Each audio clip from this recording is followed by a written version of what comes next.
Okay, so welcome to the meeting.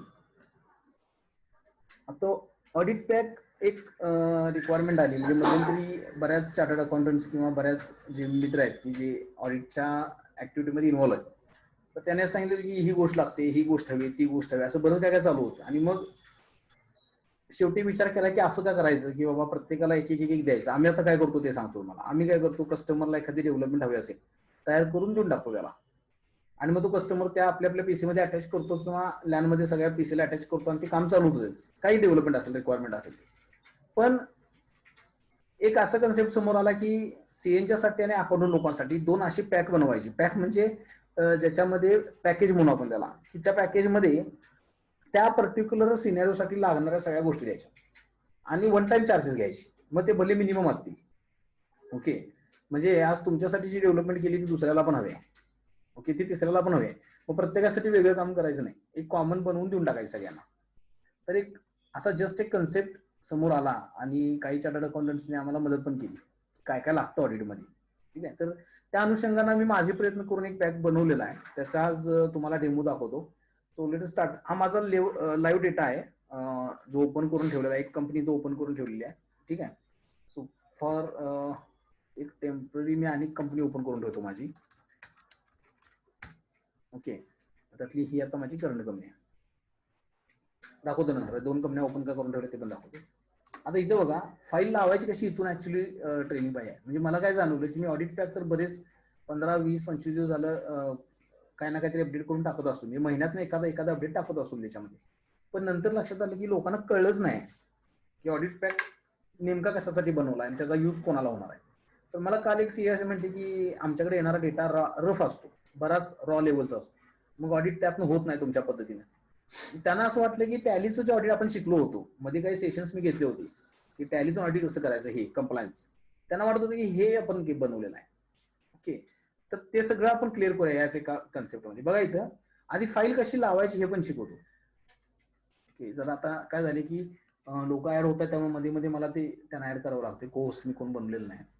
ठीक आहे, तर बघा इथं काय होतं की एखादी फाईल ज्यावेळी तुम्हाला मिळती डेव्हलपमेंट केली, ठीक आहे, आता डेव्हलपमेंट केलेली फाईलला काय म्हणतात तर टीडीएल म्हणतात.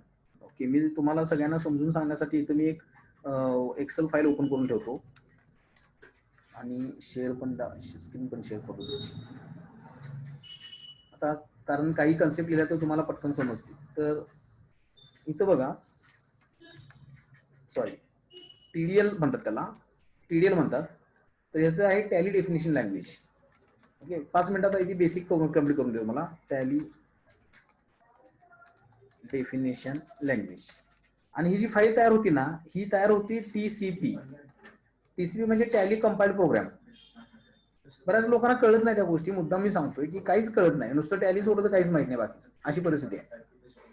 तर टीसीपी आहे ना, तो टॅली कंपाइल्ड प्रोग्राम. आता हा काय आहे की मी जे एखादी फाईल डेव्हलप केलेली आहे ती फाईल मी तुम्हाला एका डिकोड करून देणार, म्हणजे एनकोड करून देणार की ज्याच्यामधून ही फाईल दुसऱ्या कोणाला ऍक्सेस होत नाही. ठीक आहे, आणि ही मॅपड असते तुमच्या टॅलीच्या सिरियल नंबरवर, या सिरियल नंबरवर. ओके, फॉर एक्झाम्पल दाखवतो. आता हा ऑडिट पॅक नावाचा तुम्हाला मेनू दिसतोय बघा, क्विटच्या खाली तो स्वतंत्र दिसतोय ऑडिट मेनू, ऑडिट पॅक. आता हा कसा आला, ही फाईल एक असते. ही फाईल मी फॉर एक्झाम्पल दाखवतो इथं. जसं की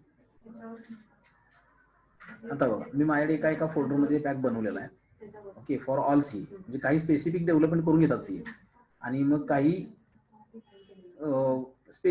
कॉमन असतात सगळ्यांना लागणार. आता ही जी फाईल आहे ही मी तुम्हाला समजा पाठवली उदाहरणामध्ये. ओके, इथं बघा, ऑडिट पॅक टीसीपी. तुमच्याकडे ही फाईल मिळाली, ही फाईल मिळाली ना की ही फाईल तुम्ही काय करायची, हिचा पाथ द्यायचा असतो. तर ही फाईल पाथ कसा द्यायचा, फॉर एक्झाम्पल इथं ठेवलेली आहे बरोबर, एकदम नेहमी आपण देतो तसंच. इथं जाणार, आपण माझ्या फाईलचा पूर्ण पाथ घेणार, कॉपी करायचा, आणि तुम्ही काय करणार इथं टॅलीमध्ये यायचं, F12 मेन टॅलीवर, कंपनी चालू करा अगर न करा काही फरक पडणार नाही. ठीक आहे, कुठेही आवाज आला नाही किंवा स्क्रीन दिसली नाही तर प्लीज मला इथं लगेच इंटिमेट करा, मी त्या पद्धतीने तुम्हाला इथं लगेच त्या पद्धतीने चेंज करून घेईन. इथे काय करायचं, F12 प्रेस केला आपण, पोर्टल अँड फीचर्स नावाचा मेनू आहे, पोर्टल अँड फीचर्स. ठीक आहे, आता याच्यात काय असतं सांगतो आधी. प्रोडक्ट अँड फीचर्स म्हणजे काय की तुमचा जो प्रोडक्ट आहे टॅलीचा तो सगळा इथं दिसतो बघा. इथं 6.6.3 पहिला दिसते तुम्हाला इथं. हे काय प्रोडक्ट आहे आणि खाली काय TDL. आता जर मी याच्यावर सुद्धा F12 करून त्याला सांगितलं की सगळे व्हर्जन्स दाखव, शो ऑल रिलीजेस बघा इथं, आणि त्याची ऍडिशनल डिटेल पण दाखव म्हणलं त्याला, तर तो इथं दाखवणार. समजा आता 6.6.4 आला असेल तर तो इथं दाखवणार मला की यात काय आलेलं आहे नवीन. तर हे म्हणतात प्रोडक्ट अँड फीचर्स. इथं आपण काय करणार आहे आता सध्या, याच्यावर उजव्या हाताला मॅनेज लोकल TDL म्हणजे काय करायचं परत सांगतो तुम्हाला. टॅलीवर F12 प्रेस केलं, प्रोडक्ट अँड फीचर्स मध्ये गेलो आपण, manage local details. Manage local डिटेल्सला इथे तुमचं बाय डिफॉल्ट नो असणार आहे, त्याला येस करायचं, खाली यायचं आणि तुमच्या फाईलचा पाथ द्यायचा. जसं मी इथं दिलेला आहे बघा, माझ्या त्या फोल्डरचा सगळा पाथ दिलेला आहे आणि शेवटपर्यंत जी काय फाईल असेल त्या फाईलच्या नावापर्यंत मला इथं पाथ द्यायचं. ओके, तर याला म्हणायचं फाईल सेट करणे. आता असं तुम्ही किती सेट करू शकता, किती. म्हणजे समजा आज तुम्ही माझ्याकडून एखादी गोष्ट परचेस केलेली आहे, उद्याच्याला दुसऱ्या कोणाकडून घेतलेली आहे.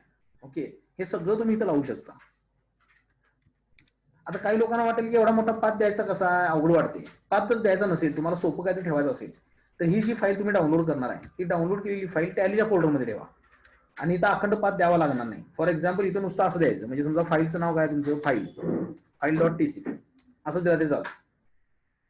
मेन टॅलीच्या फोल्डरमध्ये ठेवायची. नसेल तर मग अखंड पाथ द्यायचं. ओके, तर याला म्हणायचं फाईल सेट करणे. जनरली अशी फाईल देताना मी एक इमेज दिलेली असते की फाईल सेट कशी करायची, ते विसरू नये म्हणून.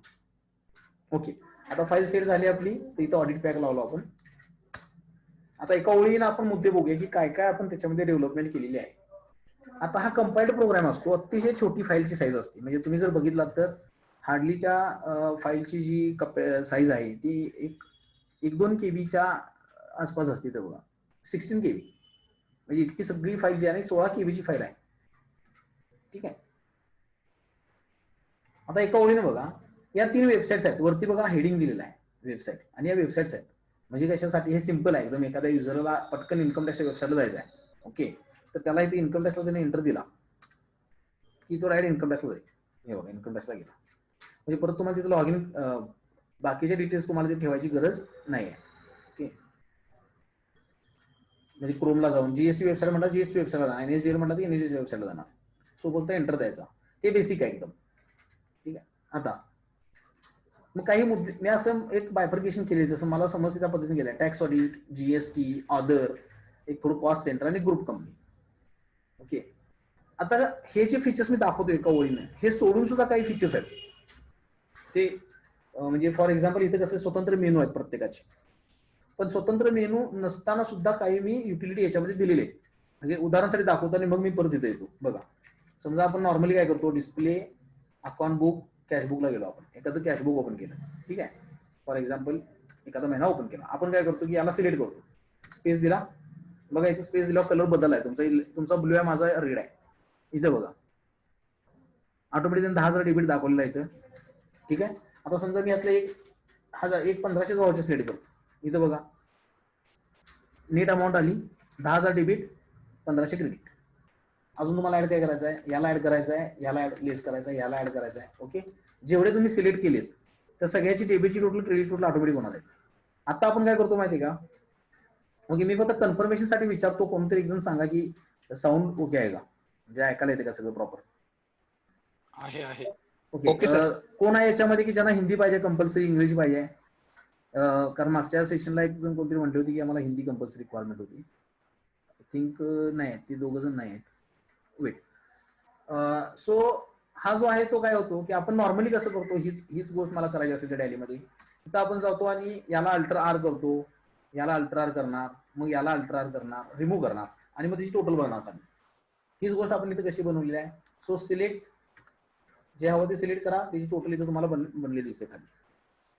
अशा अनेक गोष्टी मी वरच दिलेल्या आहेत की ज्या त्या मेनू मध्ये नाही. ओके, परत येतं दाखवतो. दुसरं, डिस्प्ले अकाउंट बुक सेल रजिस्टरला गेलो आपण. नॉर्मली आपण असं जातो, display account book sale register, enter दिला. इथं काय बनवलेलं आहे बघा, या ठिकाणी त्या पार्टीचा मास्टर मधला जीएसटी नंबर आणि त्या पार्टीचा तुम्ही जो आज सिलेक्ट केला तो जीएसटी नंबर. म्हणजे आज म्हणजे कुठं, ज्याच्यावरून जीएसटी रिपोर्ट बनणार आहे तो. म्हणजे या ठिकाणी आपण जो जीएसटी नंबर टाकतो बऱ्याच लोकांना माहित नसेल तर परत रिपीट करतो. पार्टीच्या जीएसटी नंबरवरून जीएसटीआर 1 किंवा 3B जात नाही. आतल्या सप्लिमेंटरी फॉर्म यामध्ये सप्लिमेंटरी फॉर्म याच्यातूनच तुमचा जीएसटी रिटर्न तयार होतो. म्हणजे मास्टरमध्ये XYZ जीएसटी नंबर आहे आणि इथं तुमचा PQR आहे, तर PQR नंबरला क्रेडिट मिळणार त्याचं. हे प्लीज लक्षात घ्या. मग या दोघांच्यात मिसमॅच आहे का नाही हे तुम्हाला आता जीएसटीआर 1 ला कळत, टॅलीमध्ये वरती कुठं कळत नाही. मग मी तर हा प्रयत्न केलाय की डायरेक्टली तुम्हाला इथंच तो कळावा. म्हणजे अगदी जर फॉर एक्झाम्पल एखाद्याचं मी नंबर चुकवला, समजा मी जरा जाणून बुजून एक नंबर चुकवतो शेवटचा डिजिट, तुमच्या एक्झॅक्ट लक्षात येईल. समजा मी हा शेवटचा काहीतरी 1Z6 आहे, ओके, 1ZA केला मी, आपल्याला माहिती आहे की ए हा रॉंग आहे, किंवा 1Z7 जरी केला, काही जरी चेंज केलं, ठीक आहे.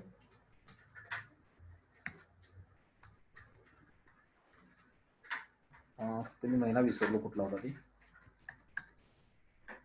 इथं उदाहरणासाठी आहे बघा, किंवा मला ते रिपेअर पण करावं लागेल, माझं कुठं चुकलं तिथं मी विसरून जाईल नंतर. इथं बघा, हे दिसते बघा तुम्हाला. आता ऍक्च्युअली रिअल चुका झालेल्या दाखवतोच तुम्हाला. इथं बघा, हा काय करतोय 1ZY आणि हे वेगळं दाखवतोय मला. म्हणजे याचा अर्थ काय की या पार्टीच्या मास्टरमध्ये जो नंबर आहे तो वेगळा आहे आणि त्याच्या आतमध्ये नंबर वेगळा आहे. म्हणजे बाहेर आणि कन्सायनी कन्सेप्टमध्ये प्रॉब्लेम असू शकतो. इथं बाहेर कन्सायनी जर ऑन केला तर तिथूचा नंबर तुम्हाला वेगळा दिसेल. आता हे का होतं ते आधी सांगतो तुम्हाला. आधी कस्टमर का चुकतो ते, का जाणून बुजून कोण चुका करत नाही. ओके, सेपरेट बाहेर कन्सायनी ऑन करतो मी. ओके, इथं बघा स्टेपअपला 1ZE नंबर इथं आहे, ओके, आणि ही पार्टी आहे आणि त्याला नंबर बघा वगैरे आहे, आणि बिल कोणाला झाले या पार्टीला. आता काही कारण असू शकेल, पण चुकलं ते चुकलंच ना, तर हे मला रिपेअर करावं लागेल. आता ही गोष्ट मला तिथं बघून चालणार नाही, इथं ऑटोमॅटिक चुकले तर रेड कलर आलेला आहे. सो छोट्या छोट्या डेव्हलपमेंट्स भरपूर आहेत. या साईडला बघा उजवीकडे net amount on tax amount पूर्वी दिसत नाही आपल्या टॅलीला. आत कुठं 16,000 नेट आहे, 2900 टॅक्स आहे आणि टोटल 19,000 हे आहे. एंटर केलं तर तुमच्या लक्षात येईल 16 आणि 29. म्हणजे परत वेगळं ऑडिट करायची, म्हणजे आता जाऊन बघायलाच पाहिजे असं काय नाही, मला वरच कळू शकते. ओके, हे एक दिलेलं आहे. सेम सेल रजिस्टर जर तुम्ही कॉलमवर केला, आपण काय करतो नॉर्मली कॉलमवर करतो, F5 केला आणि ओपन केलं, सगळे कॉलम ऑन केले बघा, सगळे कॉलम मी ऑन केले, कुठलाही कॉलम सोडलेला नाही.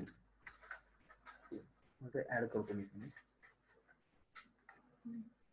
आता इथं काय फरक दिसणार नाही तुम्हाला, पण आता याला अल्टर F1 करतो मी. अल्टर F1 डिटेल बघा. आता 1.4 पासून घेतो मी. आता हा काय करेल, आपल्याला बऱ्याच वेळेला असं लागतं की आयटम वाईज किंवा त्याचं काहीतरी कॉलमर रिपोर्टला एक्सेलला घेऊन काहीतरी करायचं असतं, ठीक आहे.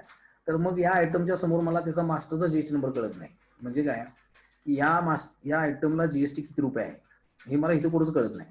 मला अल्टर A करून अनालिसिस मध्ये बघायला लागतं. ओके, तर याच्यासाठी काय केलेलं आहे की याला जर तुम्ही गेलात तर तो इथं सगळी हिस्ट्री दाखवेल त्याची, त्या आयटमची परिस्थिती काय आहे. इथं बघा,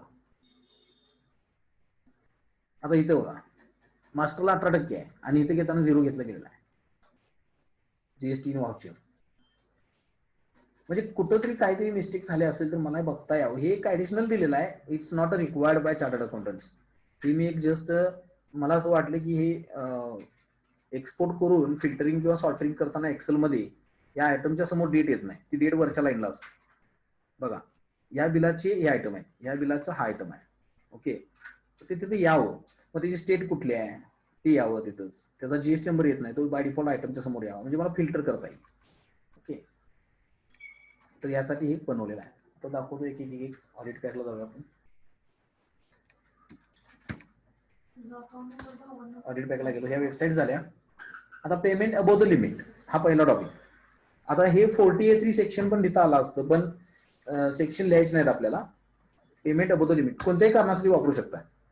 म्हणजे टॅक्स ऑडिट काय सांगतो आपल्याला की 10,000च्या वर पर डे पर व्हाउचर गेलं तर चालणार नाही. पर डे पर व्हाउचर नाही, पर डे पर पार्टी. 10,000च्या वर कॅश करून चालणार. माझं 10चं लिमिट उद्या 15 होऊ शकतं, 20 पण होऊ शकतं. मी तर काय केलंय, बाय डिफॉल्ट 10 ठेवलेला आहे. पण उजव्या हाताला ऍज अ ऑडिटर तुम्हाला बटन सेट करायला दिलेला आहे, सेट लिमिट. तुम्ही 10चं 5 पण करू शकता, ओके. आणि पिरियड तुम्ही बदलू शकताय, आणि कंपनीचं नाव, सेक्शन आणि त्याचं पिरियड. आता 1/4/20 पासून 31 ते 21 आला आहे. मग मी फॉर एक्झाम्पल इथं 1/4/19 ते 31 जुलै 19 घेतो, ते 4-5 महिने किंवा आय थिंक त्यात नाहीच आहे, 31/3/20 वर्षाचा बघूया. ठीक आहे. आता एका वर्षामध्ये 5,000च्या वर जे का पेमेंट झाली ती दिसाल. आता हा कधीचा होता? हा डिसेंबरचा आहे. ओके. मग याला बघायचं असेल तर मी याच्यावर काय करायचं तुम्हाला माहिती आहे, ते तुम्ही करू शकाल, त्यात काही प्रॉब्लेम नाही. मग हा रिपोर्ट एक्सेलला घ्या, एक्सपोर्ट करून, काही प्रॉब्लेम नाही. कुठले लिमिट सेट करा. फॉर एक्झाम्पल इथे बघा 6,000च्या वर आहे, 20,000. तर 20,000च्या वर कोण नाही तर 19 लिमिट टाकू आपण. 19च्या वर एवढीच वाउचर आहे, 19,000च्या वर. ठीक आहे. दुसरा आहे लेजर एक्स्ट्रॅक्ट. आता लेजर एक्स्ट्रॅक्ट तसा पण टॅलीमध्ये आहेच, पण फरक काय बघा.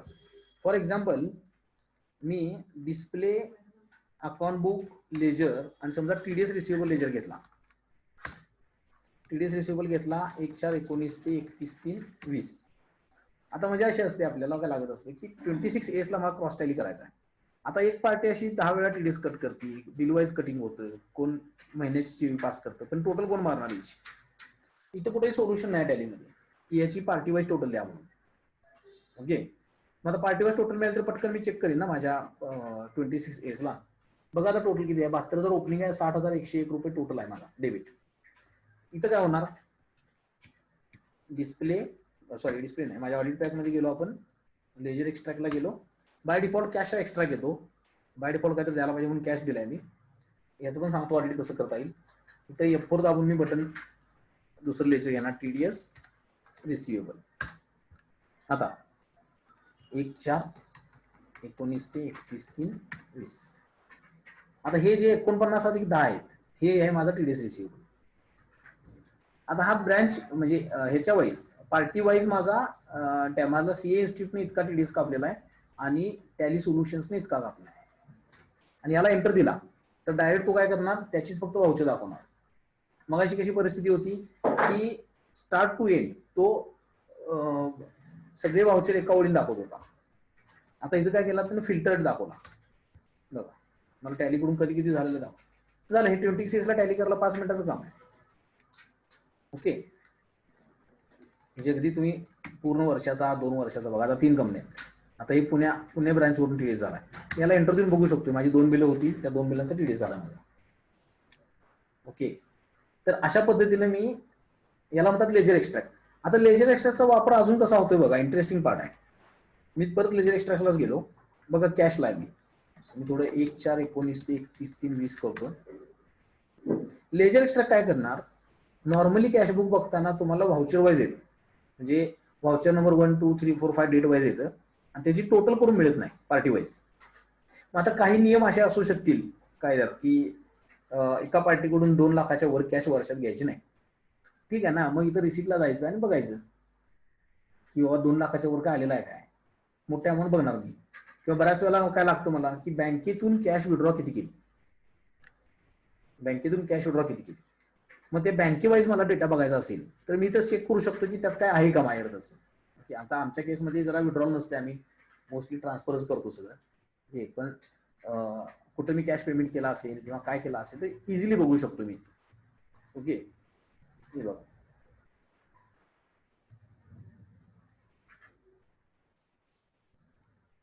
ठीक आहे. तर या एक्स्ट्रॅक्टचा फायदा काय होतो की मला पटकन त्याचे जसं की बघा आता वैद्य तर या सरांच्याकडचं काहीतरी आहे, पेमेंट आलं होतं, काय एंटर केला त्याची वाउचर दिसली. समजा एकापेक्षा जास्त असतील तर ती त्याची वाउचर दाखवेल. आता हेच लॉजिक तुम्ही सेल्सला लावा, काय प्रॉब्लेम नाही. तर मी सेल्सला जातो किंवा परचेसला जातो. परचेस अकाउंट नसेल आय थिंक, आपलं परचेस लेजर काय, जीएसटी परचेस काय नाही, जीएसटी परचेस. आता बघा 1/4/19 ते 31/3/20. आता मला परचेसचा पार्टी वाईज टोटल मिळाली ना. इथं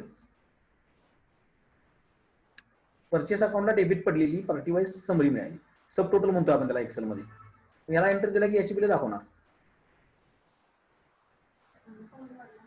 तर याला म्हणायचं लेजर एक्स्ट्रॅक्ट. तर एक्स्ट्रॅक्ट का लागतो, वेगवेगळ्या सेक्शन्स मध्ये मला सिस्टर कन्सर्न कडून सेल किती झाला शोधायचा आहे. तर इथं सेल्सचं लेजर घ्या आणि बघा तुम्हाला सेल्स काय असेल तो, कुठल्या पार्टीला किती झालेला आहे. ओके. सो याला म्हणतात हे दोन बघितले आपण आता. शंका आली तर तुम्ही अनम्यूट करून विचारू शकता, आपण डिस्कशन सेशन ठेवलं, काय अडचण नाही. आता महत्वाचा मुद्दा जीएसटी. जीएसटी मध्ये रिक्वायरमेंट काय असते की एखाद्या आयटमला जीएसटीचा रेट बघा. आधी इकडे दाखवतो मी तुम्हाला काय चुका होतात आणि कसं असतं ते. Inventory info, stock item, alter.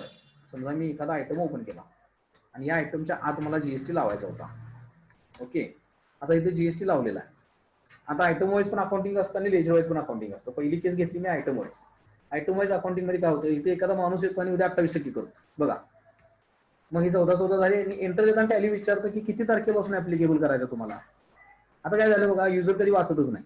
मी आधीच्या सेशन मध्ये पण सांगितलं, युजर बऱ्याच वेळा वाचत नाही, एंटर देऊन पुढे जातो. काय होणार, 27 जुलै पासून या आयटमला 28% रेट लागू झाला. आता 27 जुलै कुठून घेतली तर माझी शेवटची लेटेस्ट आहे महिन्याची रेट, ज्याचं काय बिल झालं असेल ते. आणि असं करून जर चुकला म्हणून त्यानं पुढे बिल पण मारली त्याची, तर ऑडिटमध्ये कसं सापडणार. लक्षात घ्या, ऑडिटमध्ये आपण काय बघतो, जीएसटीआर 1 ला असलेला डेटा, माझ्या 3B मधला डेटा आणि माझ्या सेल रजिस्टरचा कॉलमनर किंवा लेजर वाईजचा जीएसटी हे बरोबर आहे का. पण आपण असं शक्यतो बघितलं जात नाही की 5% 18%चा आयटम 5% विकलाय का, 28%चा आयटम 12% विकलाय का, हे जनरली बघितलं जातं. मग हे निघणार कधी, डिपार्टमेंटच्या ऑडिटमध्ये HSN वाईज क्वेरी कुठून जर निघली तर ते हुकूम काढणार, अरे तुम्ही असं का विकलेलं आहे. मग आपण ते पेनल्टी किंवा त्याचा इंटरेस्ट भरणार. मग त्यासाठी मी इथं काय बनवलं, टॅलीत पण ती सोय आहे बघा. टॅलीत कुठं आहे ती, इन्व्हेंटरी मध्ये जायचं, टॅक्स रेट सेटअपला जायचं आणि जीएसटी म्हणायचं. मग टॅली काय करतो, हे असं बरंच काय काय दाखवतं आणि मग त्याच्यात ते म्हणजे हे अनालिटिकल होत नाही. टॅलीने आता जे दिलं आहे अनालिटिकल होत नाही, त्याच्या आत बघून जाऊन बघायला लागतं तुम्हाला इंटरव्ह्यू. हेच मी इथं कसं बनवलेलं आहे बघा. ऑडिट पॅक मध्ये गेलो, जीएसटी मध्ये याला गेलो आपण, एकदम इझिएस्ट वेनं बनवलेला आहे. तो पहिला ग्रुप दाखवणार बघा, ग्रुपच्या खाली 2 आयटम दाखवले, ठीक आहे. कोणत्या डेट पासून किती जीएसटी लागलेला, HSN करून काय लागलाय बघा. इथं 1 जुलै पासून 17 पासून 12 नंबर जीएसटी पडलेला, HSN पडलेला आणि रेट होता 18%. Okay, no problem. 6 ऑगस्ट पासून बदलला. मग मी चेक करेन ना की कायद्यात बदललेला आहे का माझ्या युजरनं चूक केलेली आहे. ह्याचं ऑडिट जास्त करून बघा लागेल मला. बघा इथं टॅली 7.2चं टॅली 9 अपडेट करायसाठी 3 वेळा रेट बदलला माझ्या इथं. एक वेळा HSN पण बदलला बघा इथं. आता मला माहिती आहे की कायद्यातच हा बदलला होता, टॅलीनंच हे बदलून घेतलं होतं त्यांच्याकडून. आता इथं रेटला काही प्रॉब्लेम नाही, मग अडचण नाही मला काय शक्यतो. म्हणजे HSN बदलला तर फार तर काय फार मोठा विषय येणार नाही, पण इथं रेट बदलला का बघणं माझ्या दृष्टीने फार महत्वाचं आहे. बघा आता 0चा 18 झालाय, म्हणजे एखादी वस्तू 1 जुलैला जर 0% मध्ये होती, लक्ष द्या व्यवस्थित ऑडिटमध्ये काय इश्यू येईल, आणि 26 मे पासून मी म्हणतो 18% झाला, तर 1 जुलै ते 25 मे बिलं चुकीची गेली ना. जर या आयटमला काही बिलं पडली असतील तर मी याचं स्पेशल ऑडिट करून बसीन. एक वेळ मी असं बघणार की अरे हा आयटम घ्या आणि चला चेक करूया 1 जुलै ते 25 मे बिलं पडल्यात का बघूया. त्यात तो एक्झम्प्ट होता, कायद्यानुसार एक्झम्प्ट नव्हता. ओके, आता टॅली काय तर चेक करत नाही की हा एक्झम्प्ट आहे का टॅक्सेबल आहे गव्हर्नमेंटच्या बुक्समध्ये. युजरने जे भरले ते भरलेलं आहे. बघा बऱ्याच ठिकाणी तुम्हाला आता रेट तर सगळ्या बऱ्यापैकी जिथं 2-2 लाईन्स आलेत ना, या 2-2 लाईन्स आहेत, याचा अर्थ आयदर युजरने त्यात इनपुट टाकलेत किंवा काहीतरी कारणानं त्याचं बदलाबदली झालेली आहे. पण लक्ष द्यायचं आपण रेटवर जास्ती करून. तर हे करण्यासाठी असा रिपोर्ट बनवलेला बघा. इथे युजर जातात आणि काय पण करून एंट्री करत असतात. ओके, आता आमच्या केसमध्ये मला पटकन कळतं कारण इथं मला माहिती की बाबा आमचा रेट 18%चाच आयटम आहे, पण प्रोडक्शनवाली जर कोणी घेतला तर तुम्हाला फार फायद्याचं ऑडिट करायला. आता अशीच केस असते लेजरला. बघा लेजरला गेलो आपण, सेम केस असते. बरेच लोक लेजरला जीएसटी लावतात. आता माझ्याकडे तशी परिस्थिती नाही आहे. इथं आहे बघा, इथं बघा 18% म्हणून ठीक आहे, पण काय ना काय ते बदल झाला ना याच्यामध्ये. आता समजा 18चा 28 किंवा 28चा 12 झाला असता तर मला लक्ष द्यावं लागेल या तारखांवर. मग या तारखेपासून या तारखेपर्यंतची जेवढी बिलं आहेत ती बिलं एकतर एरर मध्ये असणार नाहीत, कारण जीएसटी रिटर्न भरणार म्हणजे तू व्यक्ती एरर सॉल्व्ह करणारच. म्हणजे एरर मध्ये नाहीत म्हणजे काय झालं की चुकीचा डेटा घेऊन पुढे गेला. मग चुकीचा डेटा घेऊन गेला असं लायबिलिटी जनरेट करायला पाहिजे, इंटरेस्ट काढायला पाहिजे. हे सगळं इथं ऑडिट होतं आपलं. याला आपण पूर्वी काय म्हणत होतो की लिस्ट ऑफ अकाउंट्स चेक करणे, की तर हे लेजर आणि आयटम या दोन्हीचं इथं अनालिसिस करता येतं, अनालिसिस केले. आता या पुढे जाऊया ऑदर्स. ऑदर्स मध्ये काय केलेलं आहे, डुप्लिकेट परचेस वाउचर सर्चिंग केलेलं आहे. आता याला एंटर दिला. आता बाय डिफॉल्ट काय होतं, याला एंटर दिल्यावर तो सगळे वाउचर दाखवतो आणि पुढे एक लिहिलेला आहे बघा. एक एक म्हणजे काय की हे वाउचर एकदाच आलेलं आहे. मग रिक्वायरमेंट काय आहे की मला फक्त डुप्लिकेट काय का बघायचं आहे. मी तो उजव्या त्याला एक बटन दिलेलं आहे बघा, ओनली डुप्लिकेट. ओनली डुप्लिकेट याला क्लिक करायचं. तर माझ्या ओनली डुप्लिकेटला क्लिक केल्यावर काहीच आलं नाही, याचा अर्थ माझ्या बुक्समध्ये डुप्लिकेट वाउचर एंटर झालेलं नाही. पण आपण असं करूया, मी एखादं बिल डुप्लिकेट करतो. डिस्प्ले अकाउंट बुक परचेसला गेलो. ओके, मी जरा पूर्ण डेटा माझा 19-20चा घेतो. डिस्प्ले अकाउंट बुक परचेसला गेलो आणि शेवटला गेलो. हे रेड आणि ब्लू जे दिसते नाही, ओके, हे ज्यावेळी तुम्हाला पॅक हातामध्ये येईल ऑडिट पॅक, त्यावेळी एकदा एक वाउचर ओपन करून सेव्ह करा, ते ऑटोमॅटिक रिफ्रेश होतं. ठीक आहे. आता इथे बघा, मी काय करतो, इथे शेवटचं एक बिल आहे. हे बिल मी डुप्लिकेट पास करतो माझ्या डेटाबेसमध्ये. म्हणजे अल्टर 2 करणार मी. अल्टर 2 केले की तुम्हाला माहिती डुप्लिकेट होते सेम टू सेम. भले अमाऊंट मी चेंज करेन याची. मी इथे काय करतो, अमाऊंट बदलली. ते मला डिलीटच करायचं आहे, त्यामुळे मी याचा काही फार विचार करणार नाही. 31 मार्च काय केलं मी, सेम रेफरन्स नंबरची 2 बिल पास केली. ठीक आहे. आता अमाऊंट वेगळी वेगळी आहे, बिल नंबर एकच आहे. हे इथं कुठेही आपल्याला सापडत नाही आता टॅलीमध्ये. ऑडिट पॅक मध्ये जायचं, डुप्लिकेटला जायचं. बाय डिफॉल्ट तो सगळे दाखवणार.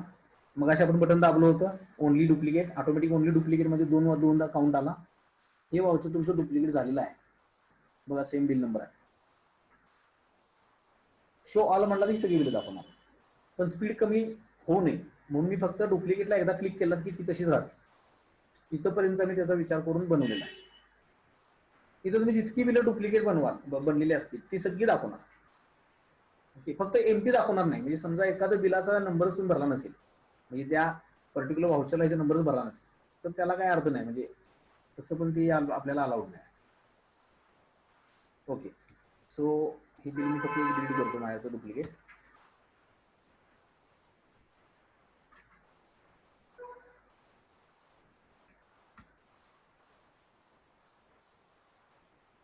तर ओरिजिनल डुप्लिकेट सर्चिंगसाठी बऱ्याच लोकांना एक रिक्वायरमेंट असते. नाहीतर काय होतं, डबल सेट ऑफ घेतला जाईल आणि छोट्या छोट्या बिलांचे सेट ऑफ रिव्हर्स करत बसण्यापेक्षा ते काय करतं की शेवटला आपण एक जेवी करून काम होतो किंवा शोधून बसवून सांगतो त्याला, त्या अकाउंटंट 4 दिवस लावतो त्याला.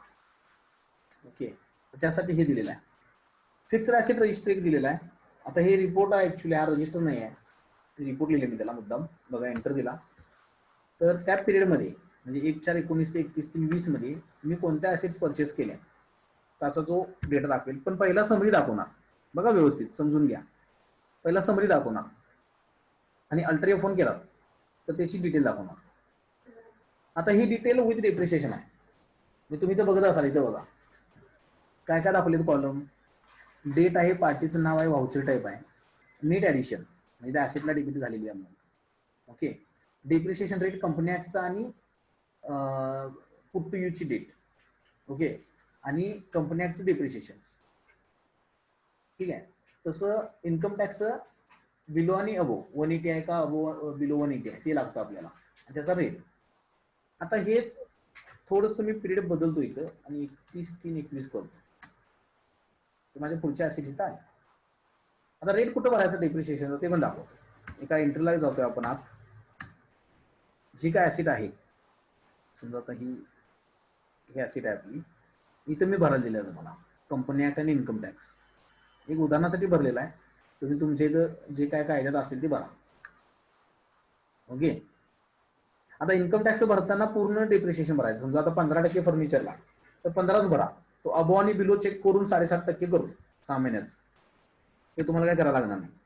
म्हणजे एका माणसाला बसून फक्त डेप्रिसिएशनचे रेट भरून घेतला तर निदान तुमच्या शेड्यूलमध्ये नाही, पण निदान मी म्हणतो की एक डेप्रिसिएशनची फिगर कॅल्क्युलेट होईल, त्याची टोटल ॲसेट वाईज मिळतील.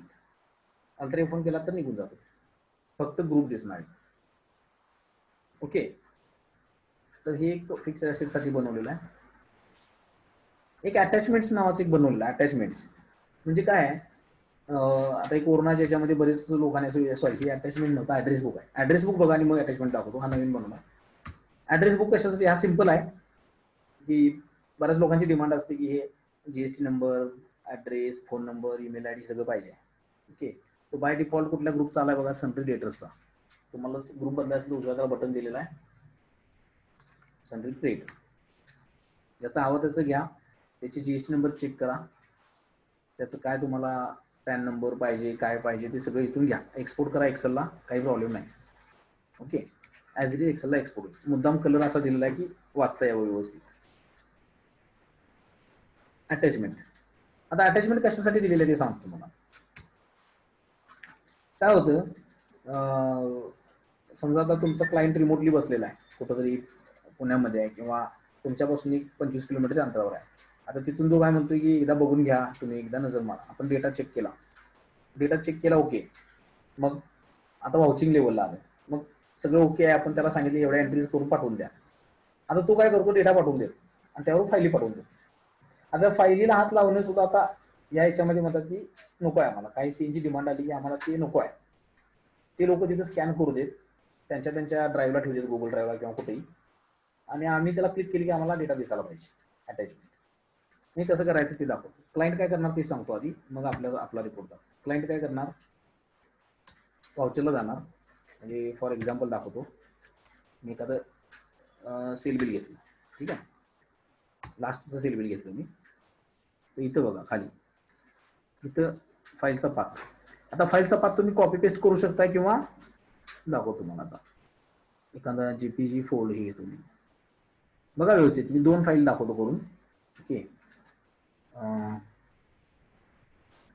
काही लोक जरा वेळाने ऍड होत आहेत. डीवर कसं असतं, आपण अटॅचमेंट कुठली करू शकतो. उदाहरणार्थ मी आता इथे समजा पीडीएफ करायचे मला, समजा सेमिनार 1-2 काहीतरी आहे, हा मी घेतला इथला. के पीडीएफ कुठलाही घ्या, काय प्रॉब्लेम नाही. कॉपी केला आणि तो इथं Ctrl+Alt+V पेस्ट केला आणि ऍक्सेप्ट, जे काय असेल ऍक्सेप्ट.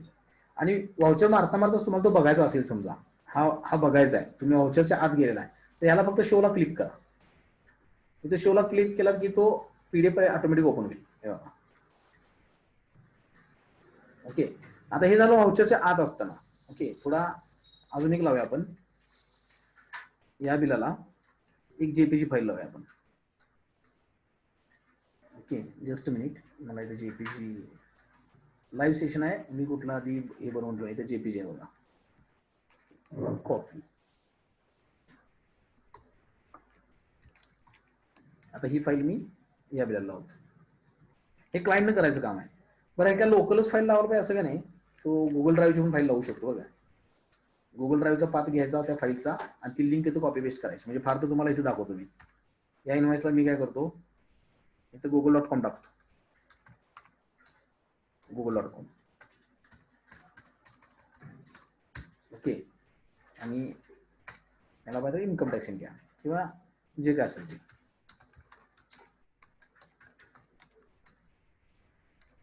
असं .in आहे, पण एक जस्ट मी एक्झाम्पल दाखवतोय, ठीक आहे.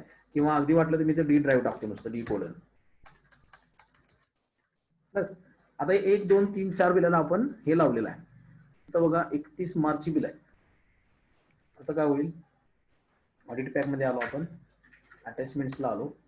पहिला तो वाउचर्स दाखवेल सगळे, कुठली परचेसची. मग तुम्ही परत F4 किंवा सिलेक्ट वाउचर टाईप करणार.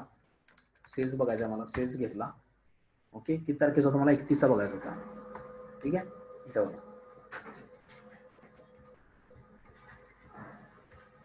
तर इथंच इमेज दाखवली जाईल त्याची. ओके, आणि पीडीएफ असतील तर त्या मात्र दाखवले जात नाहीत. आता पीडीएफ आणि इतर फाईल अलाउ होत नाही टॅलीमध्ये इथे डिस्प्ले करण्यासाठी.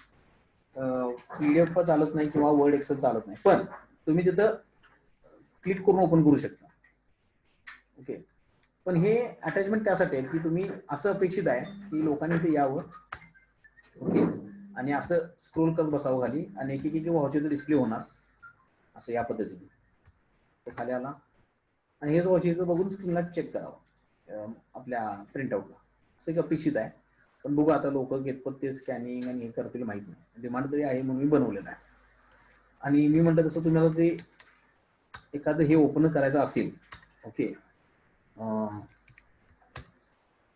PDF दाखवलीच मी, हे दाखवलं समजा हा google.com, याला शो म्हटलं की डायरेक्ट तो, आता google.com कशाला ओपन होणार, कारण मी फाईल त्याला नाही सापडेल, किंवा थोडंसं www.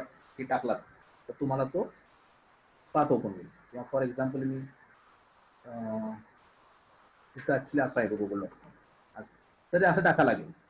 थोडक्यात पाठ टाकायचा, यात काय वेगळं रॉकेट सायन्स काय फार नाही आहे. इथं तुम्हाला पाठ टाकायचा, तो कुठलाही पाठ घेतो, त्याचं काही काळजी करायचं काम नाही. आणि मग त्याला शो म्हटला की इथं आला. ठीक आहे. त्याच्यानंतर म्हणजे माझं तर काम चालू होतं ते याच्यावर चालू होतं की अटॅचमेंट्स मध्ये जर समजा आता सेल्स म्हटलं आपण, इथं बघा 20 मार्च 20 बरोबर, तर इथं तो एक्सेल वर्ड करता येईल का ते चालू होतं माझं. ते जर झालं तर हे कसं दाखवतं ना त्या टाईप. ओके. त्याच्यानंतर क्वेरी शीट. आता क्वेरी शीट काय आहे, आणि क्वेरी शीटचा वापर पण ऑडिटमध्ये बऱ्याच ठिकाणी होईल तुम्हाला. म्हणजे कसं करायचं सांगतो तुम्हाला. आता पहिलं काय होतं की आपण डेटा ऑडिट करायला आपला आर्टिकल पाठवला किंवा आपला स्टाफ गेला आणि त्यानं काय केला, तिथे चेकअप केला सगळा डेटा आणि त्यानं तिथे क्वेरी लिहून ठेवला की या वाउचरला सिग्नेचर नाही, या वाउचरला रेव्हेन्यू स्टॅम्प नाही, या वाउचरला सपोर्टिंग सापडत नाही, किंवा हे बिलच ओळखत नाही, किंवा हे बिल चुकीच्या नावाने आहे. हे असं काहीतरी क्वेरी काढतो आणि मग एक माणूस गेला की परत त्या क्वेरी सॉल्व्ह करून वगैरे अशी काहीतरी प्रोसेस असते. तर त्या क्वेरीज त्याला सांगा डेटाबेसमध्ये पण भरवली. आता टॅलीच्या डेटाबेसमध्ये जर भरल्या, मी हे जे ऑडिट शिकवलं यात प्रॉब्लेम काय होतो की पहिली गोष्ट युजर आयडी पासवर्ड पाहिजे. मग एक ऍडमिन झाला, एक युजर झाला, त्याला रोज दिलेले असले पाहिजे. मग सी ऑडिटचा प्रोग्राम भरणार, याच्यावर सुद्धा आपले व्हिडिओ झालेत. ओके, की ऑडिटचा प्रोग्राम भरायचा आणि मग त्या ऑडिट प्रोग्राम मध्ये आर्टिकल जो असेल तो आर्टिकल क्वेरी लिहिणार आणि त्याच्यावरती शीट बनणार. आणि त्याचं ट्रेलिंग डिलीट करता येत नव्हतं, म्हणजे ऑडिट ट्रेल डिलीट करायला प्रॉब्लेम येत होता. ओके, आता मला ट्रेल नको आहे किंवा काही गोष्टी नको असतील तर ते कसं करणार, टेम्पररी रिमार्क टाकायचा आणि तो रिमूव्ह करायचा. तर काय करायचं, डिस्प्ले डेबुक. आता डिस्प्ले डेबुकला जावा किंवा तुम्ही लेजरला डिस्प्ले अकाउंट बुक कॅश बुकला जा, कुठेही जावा. फॉर एक्झाम्पल समजा इथं मी काहीतरी लिहिलं, ह्याला मी सिलेक्ट केलं, 2-3 प्रकारे करू शकताय. समजा मी याला व्हाउचरलाच डबल क्लिक आत एंटर देऊन आत गेलो, इथं रिमार्क लिहू शकतो मी. इथं म्हटलं की बाबा त्याला साइन नॉट फाउंड, सिग्नेचर नाही. ओके, त्यानंतर परचेसला म्हटलं, सेल्सला काय म्हटलं, इथं सेलची ऑर्डर सापडत नाही, नॉट फाउंड. Okay, save. आता समजा ह्या 4 वाउचरला म्हणायचं याला काही क्वेरी नाही, मला हे सगळं ओके आहे, मी सगळे सिलेक्ट केले एकदम. उजव्या त्याला रिमार्क बटन दिलेलं आहे, रिमार्क. इथं म्हटलं मी की ओके. ओके, आणि परत ह्या 1-2-3 वाउचरला म्हटलं की यांना काय सांगितलं की रेव्हेन्यू स्टॅम्प नाही, रेव्हेन्यू स्टॅम्प नॉट फाउंड, असं काहीतरी टाकलं. फिनिश. आता पहिला प्रश्न, मला ऑडिट करता करताच त्याचं रिमार्क बघता आले पाहिजेत, म्हणजे डेमो बघता उजव्या त्याला बटन दिलेलं आहे बघा, शो रिमार्क, याला क्लिक करायचं. आता शो रिमार्क केल्यावर बघा कलर बदललेला आहे, पिंक कलर झालेला आहे. ब्लॅक कलर म्हणजे त्याला काही रिमार्क नाही आहे, आणि जे पिंक आहेत ते सगळे काय जे लिहिलं तुम्ही ते सगळे इथे दाखवणार आहे. आता यातून आउटपुट काय निघतं की याची क्वेरी शीट काढण्यासाठी एक्सेलला घ्यायचं आणि ते फिल्टर करत बसायचं. ओके, मग फिल्टर केल्यावर कळणार की 100 पैकी 25 वाउचरचं क्वेरी सॉल्व्ह झालेली नाही, आणि मग त्या आपण फायनल मॅनेजरला देणार किंवा फायनल पर्सनला देणार की रिपेअर करून द्या किंवा याची करेक्शन जीबी करून द्या. ठीक आहे, मग हे करण्यासाठी मी काय केलेलं आहे, इथं बघा हाईड आणि हे दोन्ही दिले. पहिल्यांदा हाईड आणि हाईड केला म्हणजे रिमार्क गायब केलाच की होतं असे कलरिंग होणार, विथ रिमार्क म्हणतात की पिंक कलर होणार. हेच मी काय केलेलं आहे, ऑडिट पॅकमध्ये क्वेरी शीट मध्ये जर गेलात तर फक्त क्वेरीवाल्या म्हणजे जे पेंडिंग आहे तेवढंच येणार. म्हणजे काय की ज्याला रिमार्क पडलेला आहे काय ना काय तर तेच फक्त इथे येणार आहे. मग समजा आता ओकेवाले नको आहे तुम्हाला, की ओकेवाल्याला काय क्वेरी नाहीच आहे ना, सिलेक्ट करायचं, रिमार्कला जायचं, ब्लँक ठेवा आणि एंटर द्या. काय झालं, त्या बिल मधला, त्या व्हाउचर मधला रिमार्क निघून गेला आणि प्लस माझ्या क्वेरी शीट मधनं ते निघून गेले. कुठेही ट्रेलिंग राहत नाही. ओल्ड व्हॅल्यू काय होती, न्यू व्हॅल्यू काय होती, कुठेच काय ट्रेलिंग राहत नाही. आणि ही क्वेरी शीट नेहमीप्रमाणे तुम्ही बरेच सगळ्या प्रॉपर्टीज आहेत तशा आहेत, म्हणजे अल्टर F12, नुसतं F12, एक्सेलला एक्सपोर्ट, ईमेल, हे सगळं तसंच आहे, त्यात काही बदल केलेला नाही. ओके, तर रिमार्क आणि शो रिमार्क, म्हणजे हाईड रिमार्क आणि शो हाईड म्हटला तर आहे. ओके, आता मगाशी जे आपण क्वेरी दिल्या फॉर एक्झाम्पल, त्या कुठं होत्या बघा, एखादं लेजर बघूया आपण, शो रिमार्क. आता एक उदाहरणार्थ लेजर घेऊ आपण, टीडीएल चार्जेस. आता टीडीएल चार्जेसला बघा एक रिमार्क पडलेला आहे, ठीक आहे, म्हणजे काहीतरी क्वेरी आहे तिथं. डिस्प्ले अकाउंट बुक लेजरला गेलो आपण, टीडीएल चार्जेस बघा इथे रिमार्क सहित आलेला आहे, आणि ज्याला रिमार्क आहे ते पिंक कलर मध्ये आहे. तुम्ही रिमार्क नको म्हटला तर हाईड, फिनिश, रेग्युलर. तर एक क्वेरी शीट एक रिक्वायरमेंट आली होती. काय होतं म्हणजे की मोठा डेटा आहे, डेटा मोठा असला की आम्हाला लिहावं लागतं तिथं, आणि आम्ही रिपेअर नाही करू शकत, आम्ही कॉपी करून डेटा आणलाय. आता कॉपी करून डेटा आणायची अजून आपल्या मेथड चालेल, वर्ष 2 वर्ष अजून चालेल, जोपर्यंत ऑटोमेशन पूर्ण होणार नाही तोपर्यंत. आता डेटा कॉपी करून आणल्यावर तुम्ही बदल करून काय उपयोग नाही, तो कस्टमरच्या ठिकाणी बदल झाला पाहिजे. मग तुम्ही लिहिणार कुठं ते, मग आता काय करावं लागतं तुम्हाला, बिल डेट, नॅरेशन, त्याचं डेबिट कुठं आहे, क्रेडिट कुठं आहे, आणि त्याचं अमाऊंट किती आहे, आणि क्वेरी काय आहे, हे सगळं लिहित बसावं लागतं. आता या आत्ताच्या डेव्हलपमेंटमुळे काय होईल, तुम्हाला लिहावं लागणार नाही, फक्त सिलेक्ट करा आणि क्वेरी टाका, आणि क्वेरी शीटची प्रिंट करा आणि देऊन टाका कस्टमरला. तर हे काम 2 प्रकारे होतं. एक, डेटा कॉपी करून आणला तर तुमच्या ऑफिसला, आणि तुम्ही क्लायंटच्या ठिकाणी वारंवार जात असाल, क्वार्टर 1, 2, 3, 4 किंवा मंथली, तर तिथं जाऊन एखाद्याला सांगा, बसून रिमार्क टाकत जा. आता यात माझं अंडर प्रोसेस काम काय आहे की हा रिमार्क रिमूव्ह करता येतो कोणालाही, म्हणजे इथं मी लॉकिंग टाकलेलं नाही, जस्ट मी विचार करतोय, आपण डिस्कशन करूया थोड्या वेळाने, की इथं पासवर्ड सिस्टमवर लॉक करणार, युजर सिस्टमवर लॉक करणार, कारण बऱ्याच टॅलेज डेटामध्ये युजरच नसतात. डेटा आणला की काम चालू, सिलेक्ट कमी केले की काम चालू, पासवर्डच नाही. मग कोणत्या बेसवर याला लॉक करणार, इथं एखादा ओटीपी सिस्टम ठेवणार की काहीतरी गणित लावणार, ते माहित नाही आता काय. ओके, सो बघूया, ते डिस्कस करू आपण. जस्ट मिनिट, चॅट बॉक्स मध्ये काहीतरी आहे.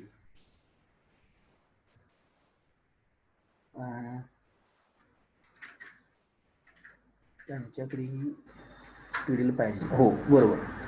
हां, तुम्ही डायरेक्ट अनम्यूट करून विचारू शकता, काय प्रॉब्लेम नाही सर. मी सांगतो काय ते, तुम्ही म्हणता ते बरोबर आहे की क्लायंटकडे आम्ही काय केलेलं आहे, काही मी तुम्हाला आधी सुरुवातीला सांगितलं की काही टीडीएल्स या क्लायंट लेवलला दिल्या तर आपलं काम सोपं होणार असेल, तर ह्यातलाच तो पार्ट आपण त्यांना द्यायचा. म्हणजे समजा आर्टिकल तिथं चाललेला आहे, आता 43 मला त्याला द्यायचंच नाही, किंवा हे मला त्याला द्यायचंच नाही. ओके, नाहीतर असं होईल की क्लायंट सगळं काम करेल आणि म्हणेल की मग तुमचं ऑडिटमध्ये काय निघलंच नाही, असं सुद्धा होईल काही क्लायंटच्या केसमध्ये, काही असतात तसे. पण मला द्यायचं नसेल तर मी काय करणार, जे क्लायंट लेवलचं आहे ना त्याचं एक वेगळं मॉड्यूल देणार, किंवा तेवढी डिटेल त्यांना द्यायची, आणि त्याचा काही वेगळा चार्ज लावायचा नाही, कारण ते आपल्यासाठी काम करतात. ओके, तर हे रिमार्कची डिटेल देऊन टाकायची त्यांना. डॉक्युमेंट अटॅचमेंटची डिटेल मी ऑलरेडी दिली 2-3 क्लायंटला. आता डॉक्युमेंट अटॅचमेंटची डिटेल दोन्हीला असल्याचा फायदा काय होईल, तुम्हाला लाईव्ह डेटा बघता येईल त्याचा, म्हणजे त्याला गुगल ड्राईव्हला डेटा ठेव म्हणा याचा अटॅचमेंटचा, आणि नाहीतर डी ड्राईव्हला तो टाकणार, आणि तुमचा डेटा कॉपी करून आणला की तुमच्या डी ड्राईव्हवर ती फाईल नसणार आहे लोकल, त्याच्या गुगल ड्राईव्ह मध्ये जो डेटा असेल तो तुम्हाला दिसायला पाहिजे. आणि गुगल ड्राईव्ह तर 15 GB फ्री आहे सगळ्यांनाच, तर त्याचं यूज करायचे या सगळ्या लॉजिकची. ओके, तर क्वेरी शीटचं एक जस्ट आता बनवलेलं हे आहे की त्याला एक जरासं अजून माझ्या थिंकिंग सॉल्व आहे की कशा प्रकारे लॉक करावं, नाहीतर काय होणार, तुम्ही क्वेरीज टाकणार आणि क्लायंट क्वेरी सॉल्व्ह करून टाकणार, म्हणजे डिलीट करून टाकणार, क्वेरी राहणारच नाही डेटाबेसमध्ये, त्याला काहीतरी लॉक द्यायला पाहिजे. हे 2 आहेत ऍक्च्युली, हे इथून काढणार आहे मी. सीएनना युजफुल आहे का नाही थोडा डाऊटफुल आहे. ही cost centre wise profit and loss आणि बॅलन्स शीट, म्हणजे काय होतं, कॉस्ट सेंटरची कन्सेप्ट ही शाळांमध्ये, ट्रस्टमध्ये किंवा बिल्डर लोक हे बरेच लोक वापरत असतात. आणि कॉस्ट सेंटर म्हणजे काय की लाईक ब्रँच, किंवा मोठ्या मोठ्या सीए फर्म्स आहेत त्यांच्या 10-15 ब्रँचेस आहेत, ते काय करतात की व्हाउचर टाईप काढतात, पुणे, मुंबई, कोल्हापूर असं, आणि एंट्री करताना त्यात पुणे मुंबईचं कॉस्ट सेंटर घेतात. म्हणजे त्यांना काय हवं असतं की प्रॉफिट अँड लॉस बघताना पुण्याची ऑडिट फी किती आणि पुण्याचा खर्च किती, मुंबईची ऑडिट फी किती, मुंबईचा खर्च किती, असं कम्पेअर करायचं असतं. आम्ही इथं काय बनवलेलं आहे की संपूर्ण प्रॉफिट अँड लॉसच तुम्हाला दिलेला आहे कॉस्ट सेंटर वाईज. कॉस्ट सेंटरला जायचं आणि तुमचा जो कुठला कॉस्ट सेंटर असेल तो उजव्या त्याला सिलेक्ट करायचा. इथं आता माझ्याकडे कॉस्ट सेंटर मी वापरत नाही ऍक्च्युली. ओके, तर इथं कॉस्ट सेंटर्स ऑटोमॅटिक येतात उजव्या त्याला. तुम्ही ट्रायल तुमच्याकडे दिलेली आहे सगळ्यांना, तुम्ही कॉस्ट सेंटर बनवले असतील तर डेटा बघा, इथं सगळे ऑटोमॅटिक दिसतात कॉस्ट सेंटर कॉलम मध्ये. ते दोन्ही त्यांना मी दिलेलं आहे, balance and trial balance. Okay, म्हणजे समजा एक बिल्डर आहे, त्याच्या 5 साईट्स चालू आहे, तर साईट वाईज प्रॉफिटेबिलिटी लागते. आता रेरामध्ये तर साईटच वेगळी दाखवावं लागते, बँक अकाउंट वेगळं दाखवावं लागतं, तर मग प्रॉफिटेबिलिटी वेगळी मिळेल ना त्याला. आता एक आहे मल्टी कंपनी लेजर. आता मल्टी कंपनी लेजर हा काय करतो, समजा आता या दोन्ही फर्म माझ्याच आहेत आणि माझं कॅशबुक मला चेक करायचं आहे, किंवा एक पार्टी दोन्हीकडे आहे माझी, त्याचं येणं देणं बघायचं आहे. तर आपल्याला ते आता सोय ग्रुप कंपनीमध्ये आहे, टॅलीमध्ये. इथं काय होतं बघा, एंटर दिला, मी म्हटलं त्याला कॅश दाखव, तर तो काय करेल बघा, इथं क्रिएटिव्ह 18-19 कंपनीमध्ये कॅशची वाउचर्स दाखवली या पिरियडची, जो काय पिरियड आहे तो, आणि क्रिएटिव्ह सर्व्हिसेस मधली वाउचर दाखवली. दोन्ही त्यांना मर्ज केलं आणि ते कोणत्या मर्ज आहेत ते दाखवले वरती. Creative 18-19 comma creative services 1 March ते 31 मार्च. हे कशासाठी लागतं तर बऱ्याच वेळेला समजा आता ऑडिट फीची 5 बिलं मी केली 5 कंपन्यांमध्ये आणि 5ची कंपन्या एकाच मालकाच्या, तर मग मी काय करणार, 5ची कंपनी इथं ओपन करून ठेवणार आणि इथं जाऊन ऑडिट फी बघणार. ओके, समजा आता प्रिंटिंग स्टेशनरी आय थिंक आमच्याकडे कॉमन असावा, प्रिंटिंग अँड स्टेशनरी स्पेलिंग तरी असावा. हो, 1/4/19 नाही, त्याला काय पडलेलं नाही, सन्ड्री एक्सपेन्सेस असतील. लेट्स चेक, तुम्ही तुमच्या इथे क्रॉस चेक करून बघा. इथं आता सन्ड्री एक्सपेन्स एकाच ठिकाणी पडले सगळे नाही, त्यामुळे एकाच कंपनीमध्ये ते कंपनीचं नाव पण दाखवते, तर याला मल्टी कंपनी लेजर म्हणतात. प्रिंट काढू शकता, एक्सपोर्ट करू शकता. तर हे इथंपर्यंत आहे जो डेव्हलपमेंट केलेला ऑडिट पॅक आहे तो. ओके, याच्यामध्ये अजून काही होत्या ज्या अजून मी टूल्स वाढवले होते, पण आधी हेच कळलेलं नाही आहे बऱ्याच लोकांना, मग मी मेनू वाढवलेले नाहीत अजून. त्यात बऱ्याच गोष्टी मला पण द्यायच्या आहेत. आता for example negative stock, negative cash. आता निगेटिव्ह कॅश बाय डिफॉल्ट कशी बघतो आपण बघा, डिस्प्ले अकाउंट बुक कॅश बुकला गेलो, एवढं तरी लॉजिक आपल्याला बघायला लागतं की कुठल्याही एका दिवशी, आता महिन्याची भले पॉझिटिव्ह आहे पण एखाद्या दिवसात ती निगेटिव्ह असता कामा नये. मग आपण काय करतो, जनरली इथं जातो एखाद्या महिन्यामध्ये आणि ते F6 दाबतो. F6 म्हणजे डेली ब्रेकअप, उजव्या त्याला बघा, कॅशबुकवर लेजरवर डेली ब्रेकअप म्हणजे दिवसाची हे करणार तो डिवाइस बघा. मग मी इथं काय चेक करणार तर कुठं निगेटिव्ह गेले का. आत्ताचा प्रॉब्लेम असा आहे, ज्यांनी सांगितलं की अशी रिक्वायरमेंट आहे, त्यांचं म्हणणं आहे की हे असं बघायला लागतं दर महिन्याला आणि असं 12 महिने बघायचं किंवा 365 दिवस एकदम बघायचे, त्यापेक्षा फक्त निगेटिव्ह वाले एकत्र आणून द्या. आता ते एक जस्ट त्यात ऍड करून देईल, या 2 दिवसामध्ये ऍड करून द्या. तर इथंपर्यंत आहे माझी जी आतापर्यंत केलेली डेव्हलपमेंट आहे ती. ओके, फक्त काय एकदा चेक करतो की माझ्याकडून काय जे असं आहे की ते मेनू मध्ये नाही आहे आणि दाखवायला पाहिजे, फक्त राहिले का चेक करतो. Asset, okay, address book, document duplicate, okay, हा आणि दाखवायचा राहिला तो एक दाखवतो. त्याच्यानंतर आता अजून एक आहे सेल्स रजिस्टर.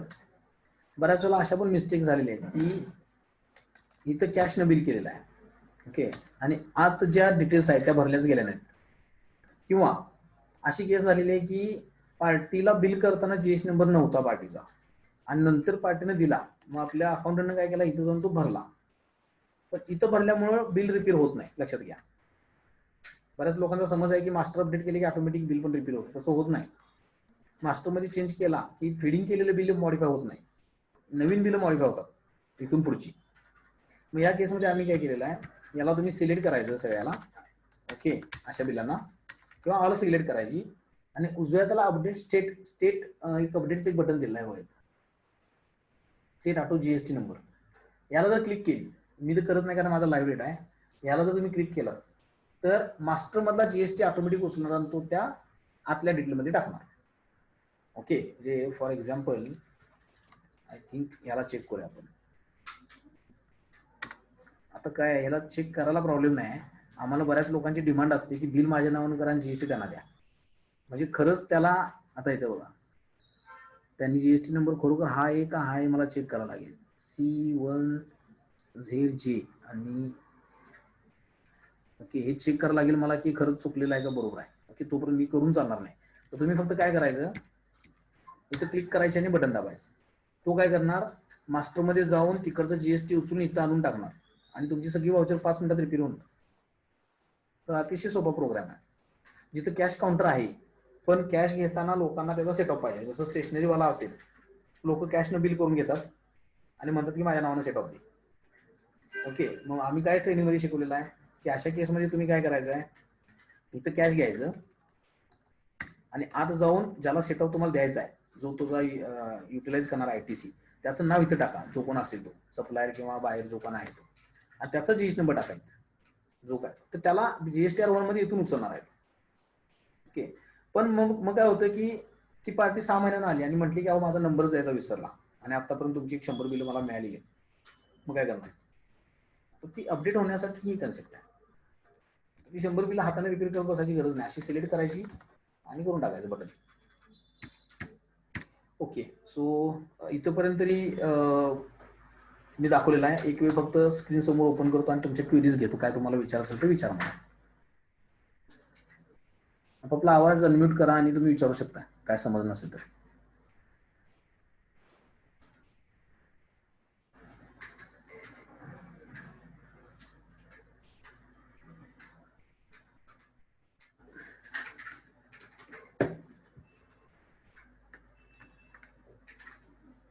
हॅलो. सर हा, ते बोला. निगेटिव्ह कॅशचं जे होतं ना, हा, तिथं ऑल टॅक्स जर आतमध्ये जाऊन केलं तर ते एक्सेप्शनल रिपोर्ट मध्ये येणार नाही निगेटिव्ह कॅशचं? हो येणार की, पण तेच प्रॉब्लेम आहे ना. इथं सुद्धा काय प्रॉब्लेम आहे सांगतो तुम्हाला. एक म्हणजे दाखवतो.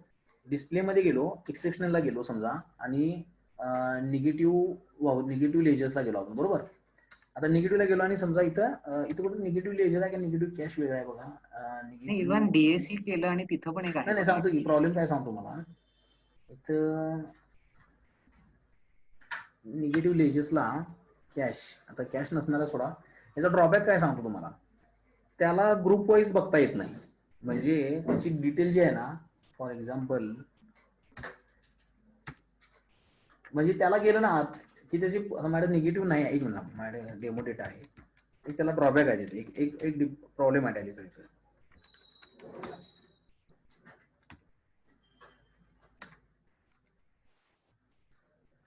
ओके, डिस्प्ले मध्ये एक्सेप्शनल रिपोर्ट मध्ये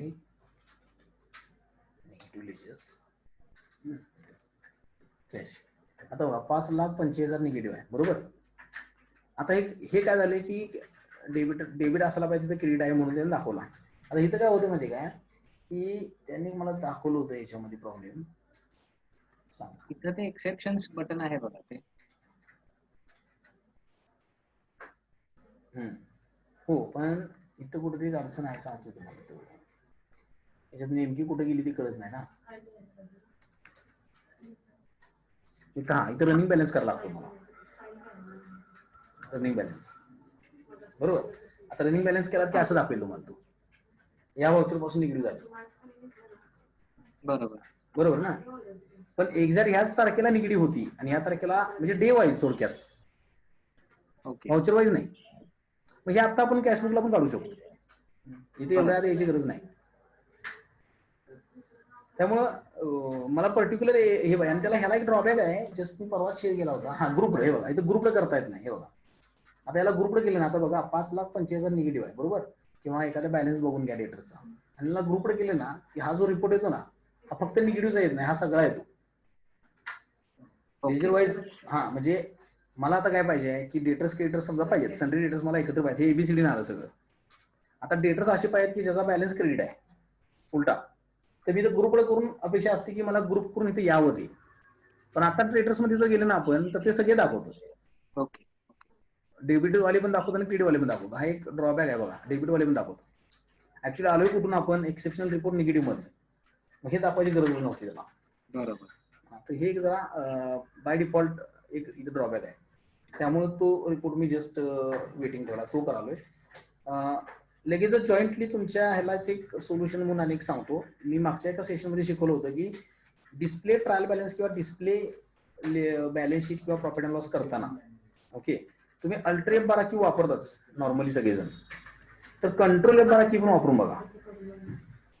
म्हणजे काय, आता एक उदाहरण घेऊया की एक सेक्शन आहे. सेक्शन असं आहे की बाबा ज्याच्यामध्ये सांगितले की बुक एंट्री असता कामा नये, म्हणजे ट्रान्सफर एंट्री असता कामा नये, डेटर्स टू क्रिएटर किंवा क्रिएटर्स टू डेटर किंवा पार्टी टू पार्टी, किंवा असेल तर ती ऑडिट स्पेशल व्हायला पाहिजे.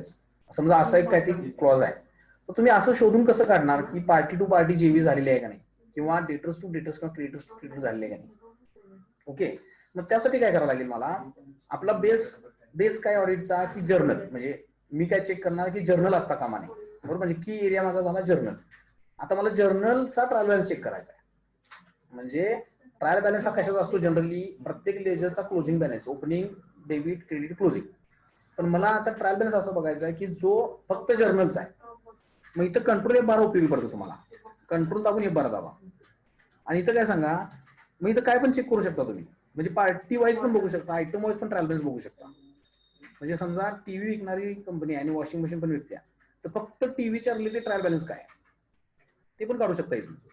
इथे मी काय करणार आता, व्हाउचर टाईप नेम कंटेनिंग, आता या डेटामध्ये आय थिंक जर्नलच असावं, JOUR टाकलं मी.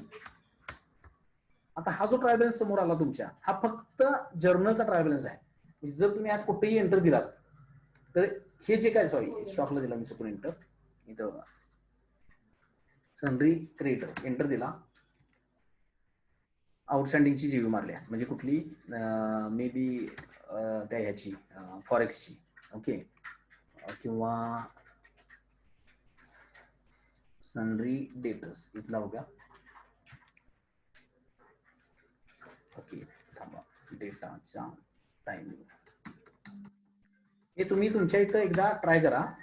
हे इंटरेस्टिंग पार्ट आहे, डिस्प्ले ट्रायल बॅलन्स. हा सर तुम्ही डेमो डेटा सिलेक्ट केलाय, एकदा तुमचा सिलेक्ट करा म्हणजे तो माझ्यात नसणारच करत असेल. 4/19/20 डिस्प्ले ट्रायल बॅलन्स, ओके.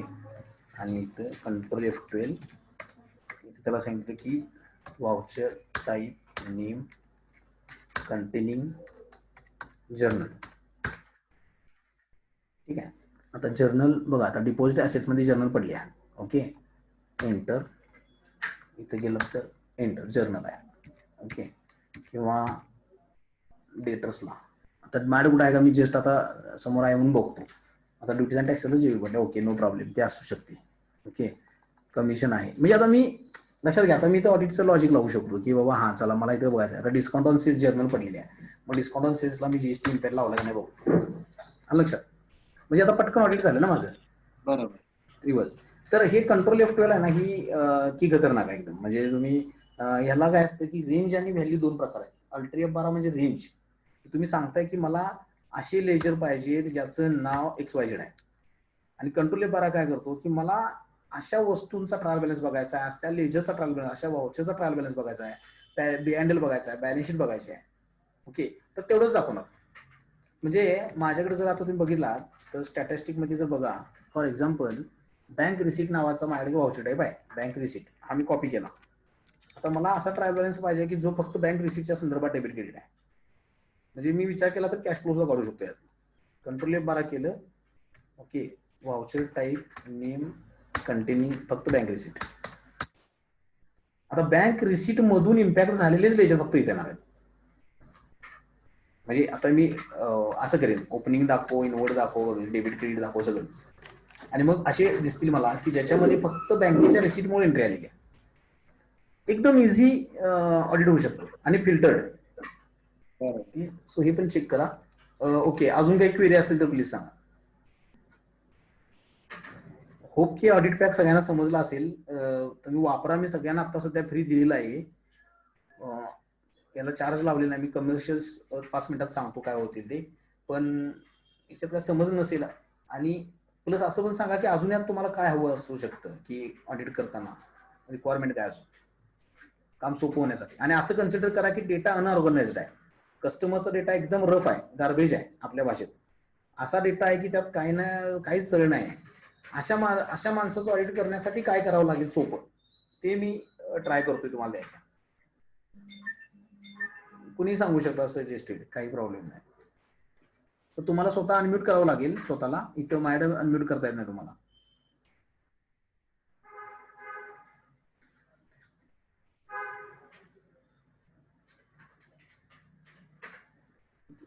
सांगा काय असेल ते, अदरवाईज मी तुम्हाला कमर्शियल सांगून मग आपण क्लोज डाऊन करू. म्हणजे ऑलरेडी आपण, मी अर्धा तास सांगितलं, आपण 1 तास जवळजवळ रन केला. मला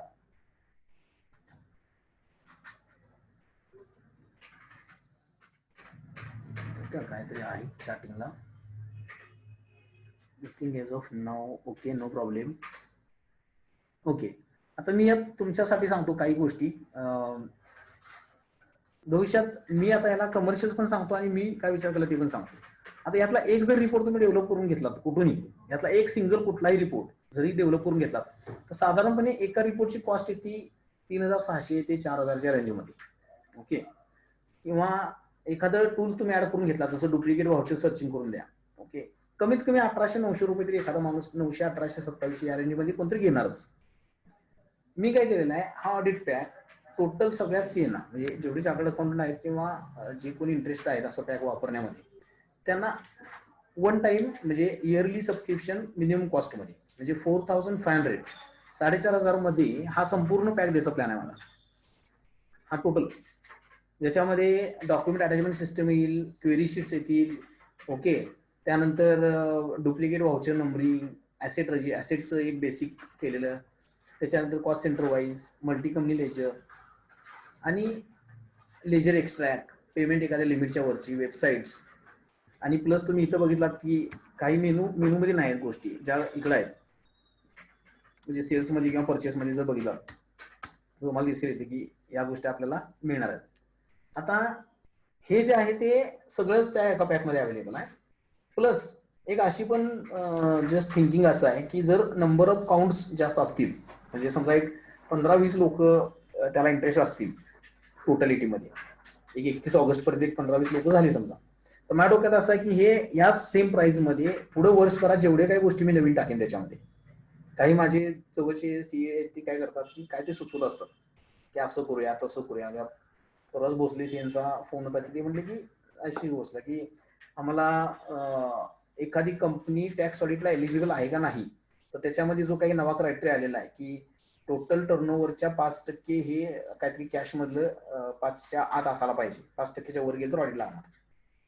मग टर्नओव्हरच्या 5%ची पेमेंटची टोटल जी आहे, पेमेंट्स किती झालेत कॅशमध्ये त्याची टोटल काढून पाहिजे समजा, किंवा पर्सेंटेज काढून पाहिजे, तर ते मी त्यात ऍड करेन. मग अशा काही सजेशन्स असतात त्या वर्षभर मी तुम्हाला या कॉस्टमध्ये देणार आहे. मला एक सुचलेलं असं आहे की सीएनना एक मिनिमम कॉस्टमध्ये देऊया, ज्याच्यामध्ये मोठे क्लायंट्स आणि सीए आपल्या इनपुट्स देतील आणि मग हा कुठेतरी एका लेवलला अजून आपण अपडेट करू. ओके, सो हे माझ्याकडनं इन्फॉर्मेशन फिनिश झालेली आहे. तुमच्याकडून काही शंका असतील तर ठीक, सो वी कॅन वेट. आणि आता सर समजा आपण हे घेतलं टीडीएफ आणि जसं मगाशी आपलं बोलणं झालं की काही त्यातले पार्ट आपल्याला क्लायंटकडे द्यायला लागतील. हो, तर मग त्याचे काय वेगळे चार्जेस काय राहतील? आहे, मला काय झाले, काय विषय सांगतो तुम्हाला. क्लायंटच्या ठिकाणी समजा डॉक्युमेंट अटॅचमेंटचा प्रोग्राम द्यायचं म्हटलं, आता जस्ट मी दिला. ओके, तर त्यांना मी तो 3600 रुपयाला दिला, 3600 रुपयाला नुसता तेवढा एक प्रोग्राम. ओके, कारण त्यांच्या परत 10-15 कंपन्या आहेत, ते 15 कंपन्यांमध्ये ते यूज करणार. आणि आपलं जे दिलं असतं आजपर्यंतचा एक्सपिरियन्स आहे, आपण दिलेलं कधी मोस्टली फेल्युअर होत नाही. आपण 99% 5 वर्षापूर्वी दिलेला डेव्हलपमेंट पण अजून चालू आहेत आमच्या. तर तिथं सुद्धा लोएस्ट लावलेली आहे. पण प्रॉब्लेम असा होतोय की मी सीएनच्या कमर्शियल्स कमी होण्यासाठी, कॉस्टिंग कमी होण्यासाठी मग क्लायंटचा बेनिफिट नाही करायचा आपल्याला. क्लायंटला मला हे द्यायचं नाही की चला हे असंच फ्री देऊन टाकलं नाही. ऍटलीस्ट मी म्हणतो तिथं 3600 नाही पण 1800 चार्ज करू. मग समजा ते क्लायंट म्हटले की नाही मला नको आहे, तुम्ही तुमच्यासाठी ती सोय, आमच्यासाठी ती नाही आहे, तुमच्या आर्टिकलसाठी आहे आणि तुमचा आर्टिकल यूज करणार आहे, देऊन टाका, काही प्रॉब्लेम नाही, मी त्याला चार्जेस लावणार नाही. ते तुमच्या आर्टिकल एक फाईल बनवून देतो, तो कुठल्याही टॅलीमध्ये लावेल आणि चालू करेल, काही प्रॉब्लेम नाही. पण कस्टमरचा मला ऍडिशनल बेनिफिट अजिबात करून द्यायचा नाही. याचं रिझन सांगतो तुम्हाला. बरेच कस्टमर असेल ना अशा ठिकाणी टॅली घेतात की जिथं त्यांना पैसे कमी करून मिळतात टॅलीमध्ये. आणि सगळे कस्टमर्सना माझ्या माहिती की आम्ही पैसेच कमी करत नाही. जी कस्टमर टॅलीचे पैसे ते टॅली देतो आम्ही आणि फुल सर्व्हिसवर फोकस करतो. मग त्याला आणि परत बेनिफिट करून द्यायचा, त्याला ते फ्रीमध्ये मिळणार. आणि ते त्याचे पुढं हे होतात की असे टूल्स फ्री का दिले म्हणून. ओके, सो हा मिनिमम लावूया हे मात्र नक्की. म्हणजे हा, पण तुम्ही ऍज अ हे यूज करणार असाल, ऍज अ तुमचा आर्टिकल तो घेऊन जाणार असेल तिथं कायम. ओके, किंवा एखादं क्लायंट आहे ना तिथं सांगा मला त्या क्लायंटला आपण सीट करू आणि तो क्लायंट म्हणला ना नाही नाही मला हे काय नको आहे, तुमची जबाबदारी, मी का पैसे देणार नाही, तर मग ठीक आहे, मग आपण तो तुमच्या ह्याच्यात आपण त्याला चार्ज करणार नाही. नाही, त्याची गरज मोस्टली कोणाला नाही. पैसे देतीलच कारण त्यांनाही त्याचा बेनिफिट दिसणार असतो अटॅचमेंट. हा, म्हणजे बघा कसं होतं सांगतो, आपले जे कस्टमर आहेत ना ते जनरली तसा मोठा विषय येतच नाही. म्हणजे आम्हाला विचारतात उलट की काय बनवलं असेल तर नवीन सांगा, आम्हाला टाकत जावा. पण काही ठिकाणी असं आहे ना की डेव्हलपमेंट काय ते TSS पण करायचं नाही, टॅली जुनच ठेवायचं, पार्टिटिव्ह मध्ये ऍडजस्ट करायचं, एकच टॅली 4 लोकांना वापरलेला आहे, असे पण काही क्लायंट आहेत. त्याचा आपल्याला रिव्हर्स इफेक्ट बसा नको तुम्हाला कुठं. ओके. हा, बाकी कॉस्टिंग ते डोंट वरी, कॉस्टिंग बघूच नका. तुम्हाला कस्टमरने जरी सांगितलं ना मला हे सगळं पाहिजे आहे, तर त्याचा रेट मे बी 10,800 असेल, पण तो सुद्धा त्याने कम्पेअर केला मार्केटला तर तो सुद्धा अतिशय लोएस्ट प्राइस असणार आहे. म्हणजे त्याला ही आमची गॅरंटी आहे की या प्राइस मध्ये कोण देणार नाही करून. बरोबर. आणि तुम्हाला सगळ्यांनाच सांगतो, आता अवेलेबल आहात तर तुम्ही टॅली शॉप पण आहे. म्हणजे टॅली शॉप मधून सुद्धा तुम्ही जसं अँड्रॉइडचं प्ले स्टोर असतं तसं टॅली शॉपला क्लिक करा वरती आणि इथं सुद्धा काही ऍडव्हान्स मिळतात. आता काही ऍडव्हान्स असतात की जे 2-3 दिवस वापरून सोडून दिले ते चालतात आपल्याला, तर त्यांची 3 दिवस ट्रायल वापरा ना, काय प्रॉब्लेम नाही. तर बघा, ट्राय म्हटलं ना 3 दिवसाची ट्रायल मिळते तुम्हाला. आणि ह्या ऍडव्हान्स मध्ये काय होणार त्याची माहिती मिळते, कॉस्टिंग कमी असतं. त्याचं मॅन्युअल पाहिजे असेल तर मॅन्युअलला क्लिक करा. मॅन्युअल क्लिक करा की वर्ड मध्ये फाईल डाउनलोड होते. बघा, वर्ड मध्ये फाईल डाउनलोड झाली. मग त्या ऍडव्हान्सचा उपयोग काय आहे, कसं वापरायचं, सगळं दिलं असतं माहिती. म्हणजे काम सोपं करा एवढंच म्हणणं आहे. कोणाकडनं घेताय, कोण करते, काही काय auto standard selling price update from sales म्हणजे ऑटो स्टँडर्ड प्राइस अपडेट होणार. मग सेटिंग दिलेले आहेत, फोटो दिलेले आहेत, कसं अपडेट होणार ते त्यांनी सांगितलेलं आहे. इथं अपडेट झाली तारीख वेळेस.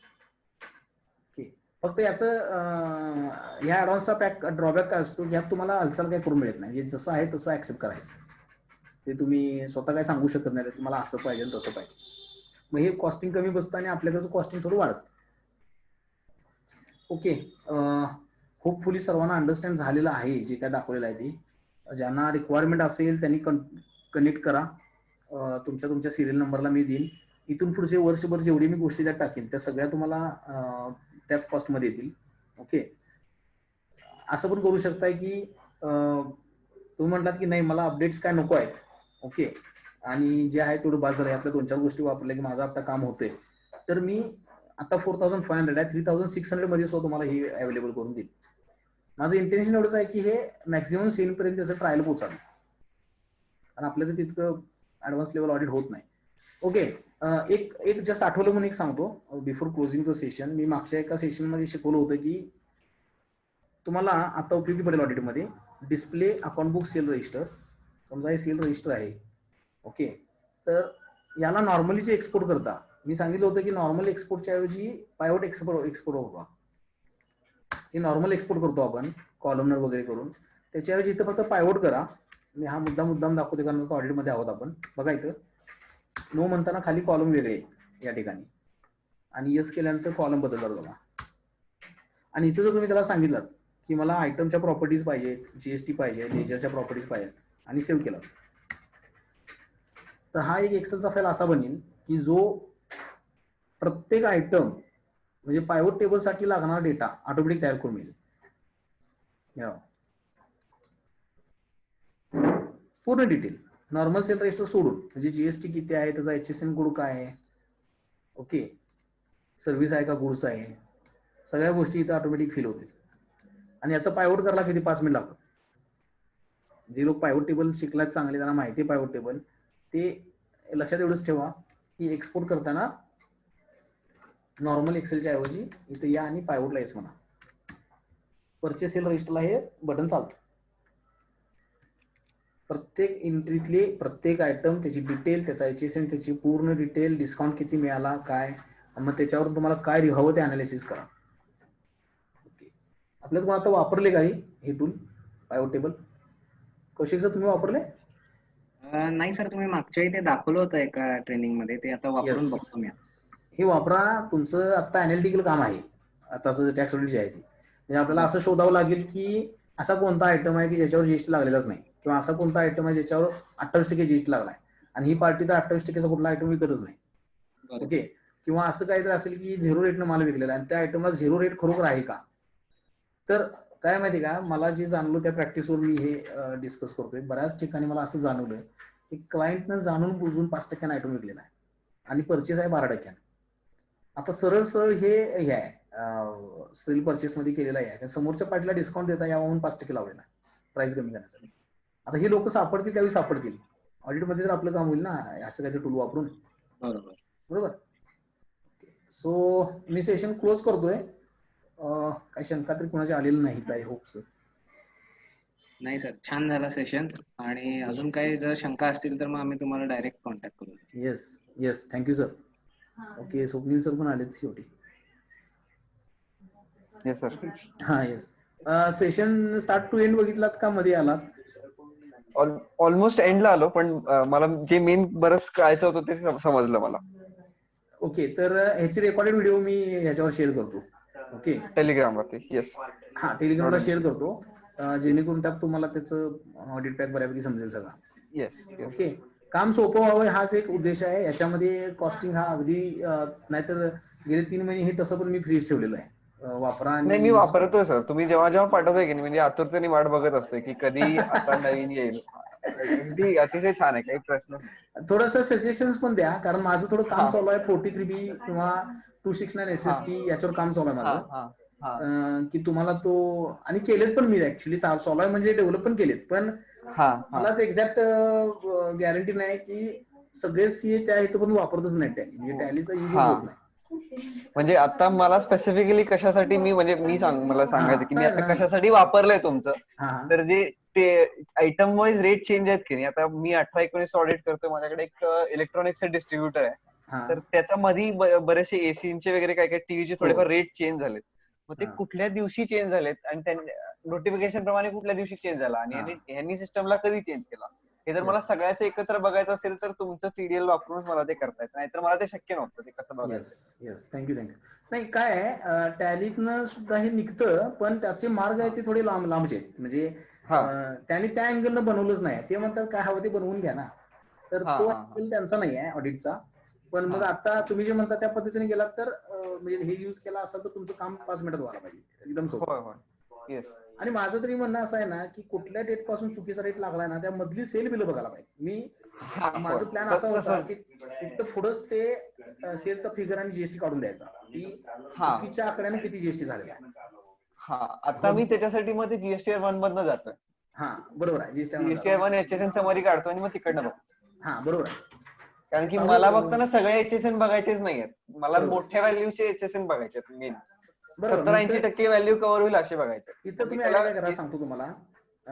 जीएसटीआर 1 ला कसं होतं की ऍक्सेप्ट ऍज इट इज केलं काय, तर तो आहे तो चुका घेऊन जातो पुढं. हा, तुम्ही इथं काय करायचं, सेल रजिस्टरला मी आता जे पायवट टेबल सांगितलं, पायवट टेबल करायचं आणि एचएसएन वाईज पायवट काढायचा. ओके, बघा इंटरेस्टिंग काम होईल. एचएसएन वाईज रेट वाईज आला ना की मग तुमच्या लक्षात येईल की ह्या एचएसएन ला हा रेट का लागला, ह्या एचएसएन ला हा रेट का लागला. तिथंच तुमचं निम्म हे संपून जाईल. त्याला कम्पेअर करायचं आपल्याला चार्ट बरोबर. Thank you sir. आणि काय इनपुट असलं सांगा, सगळ्यात जे गोष्टी लागणार आहेत ना, माझ्या डोक्यात आहे की हे एक आयडियल बनवावं सगळ्यांनाच. म्हणजे छोट्या छोट्या युटिलिटी देत बसण्यापेक्षा त्याच्यात आता स्टॉक आयटम आणि लेजर इम्पोर्ट करण्याचं हे टाकतोय मी की तुम्हाला एक्सेल मध्ये डायरेक्ट इम्पोर्ट करता यावं. हा, ते पण टाकतो मी आता याच्यामध्ये. सो तो 10.0 मध्ये ह्या 4 दिवसामध्ये ते पण टाकणार आहे मी.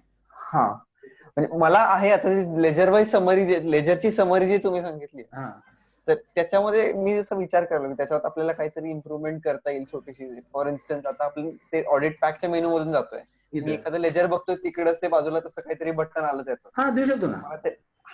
काय झालंय, मी हे सगळंच टॅलीच्या डिफॉल्ट मध्ये पण देऊ शकतोय, पण प्रॉब्लेम असा आहे की ह्याच्यातली एवढी बटन्स आहेत ना टॅलीची, बऱ्याच लोकांना बटन्सच माहित नाहीत. म्हणजे आता हे बटन हे मी ओपन केलं तर इथे एवढी बटन आहेत ना, याचा उपयोगच माहित नाही बऱ्याच लोकांना. माहिती नाही. आता ह्यात अनेक आपलं बटन वाढलं ना की त्याला काय वेगळा कलर करता येत नाही. म्हणून मी फक्त काय केलं, त्याला तिकडे घेतलं. आणि आता मला काही लोकांनी सांगितलं की ऑटोमोबाईल मध्ये किंवा काही मोठ्या कंपन्यांमध्ये 2 कोटीच्या वर कॅश विड्रॉ बँकेतून चालणार नाही. बरोबर. असं काहीतरी कुठेतरी सेक्शन आहे किंवा रूल काहीतरी आहे. म्हणलं कशाला वेगळं डेव्हलपमेंट करा, यातच जावा आणि बघा ना. कॅश मध्ये तुमचं ते तेवढी बँक पडली का बघा. आपल्या रिपोर्ट मधून ऑडिट आपल्या रिपोर्टला इथं पण काम झालं आणि त्यातून त्यांनी लिटरली रिपोर्ट पण काढले. ह्याचा युज कसा करायचा, पार्टी वाईज सेलला घ्या, पार्टी वाईज परचेसला घ्या, TDS रिसिव्हरला वापरा. मी बनवताना एक जनरिक लॉजिक वापरले की सब टोटल मारून दिली तुम्हाला पार्टी वाईज. आता सांगतो, आता एक रिक्वायरमेंट आली मला जस्ट एक दोन दिवसापूर्वी. ते काय म्हणले की हा जो लेजर आहे, डिस्प्ले अकाउंट बुक समजा कॅश बुक आहे, ओके. ते काय म्हणले की इथं पार्टी वाईज नाही, इथं व्हाउचर टाईप वाईज टोटल होती. म्हणजे एखाद्या पार्टीला पेमेंट्स किती झाले, त्या पार्टीच्या लेजरमध्ये रिसिट्स किती आहेत, सेल किती, परचेस किती, जर्नल किती, बस. म्हणजे इथं मी पूर्ण वर्षाचं ओपन केलं, एवढं महाभारत बघायचंच नाही मला. टोटल कॅश किती आली, हे रिसिट्स किती आल्या, पेमेंट्स किती झाले, सेल किती झाला आणि परचेस किती झाला. म्हणजे काय होणार की एका नजरेतच त्याला कळणार की बाबा एवढं झालं यायला. याचा मला हे जे आता त्यांनी जे लॉजिक सांगितलं की नाही, याचा मला दुसरीकडे एका ठिकाणी उपयोग होतो, CGST च्या लेजरला उपयोग होतो मला. करेक्ट. सेल मधनं किती आला, परचेस मधनं किती आला, परचेस मधनं किती आला. जेव्हा CGST लेजर कंबाईंड असते तेव्हा तिकडे मला ते debit note, credit note, purchase, sale आणि जर्नल ट्रान्सफर. अगदी परफेक्ट. हेच त्याचं माझं पण हेच म्हणणं आहे की याचा वापर कसा करायचा आणि कुठून त्याचा फायदा काढायचा हे तुमच्या हातात आहे. ते मी ऑलरेडी केलंय. म्हणजे त्याची ऑलरेडी 1-2 लोकांना करेक्शन्स करायच्या होत्या त्यांच्या डेटामध्ये, तर त्यासाठी मी हे ऑलरेडी बनवून दिलेलं आहे. त्यामुळं हे पण मी ह्याच्यात ऍड करणार आहे. आणि असे मी वर्षभरात जेवढे मला सुचतील ते माझ्या डोक्यात आहे की त्यात ऍड करत राहायचं. आणि म्हणजे तुम्हाला एकदम काय म्हणायचं, मी म्हणतो तुमचा माझ्या कामामुळे तुमचे 25% जे टाइम वाचले, एफर्ट्स वाचले, तरी सफिशियंट आहे. हो, नाही बराच वाचतोय, काय प्रश्नच नाही सर. येस. रिमार्क्स बघा सर, आता तुम्ही याला म्हणजे इथं आम्ही हे केलेलं आहे, रिमार्क दिलेले आहेत, सिलेक्ट करायचा आणि रिमार्क टाकायचा. ओके. जो रिमार्क ह्याला मी होतो सर, हे जेव्हा चालू केलं तेव्हा मिळालं. हे इंटरेस्टिंग केलेलं आता जस्ट नवीन. ओके. हे टॅक्स ऑडिटला आता हे वापरतोय मी. माझ्या डोक्यातच आहे की तो 25 कुठले तरी 1-2 एफर्ट्स वाचले तरी मला त्याचं इंटरेस्टिंग पार्ट आहे माझ्यासाठी, की माझ्यामुळे काय ते तुमचा टाइम वाचला. नक्कीच sir. Yes. Okay, thank you. Okay, अजून कोणाचं काय? प्रभू सर.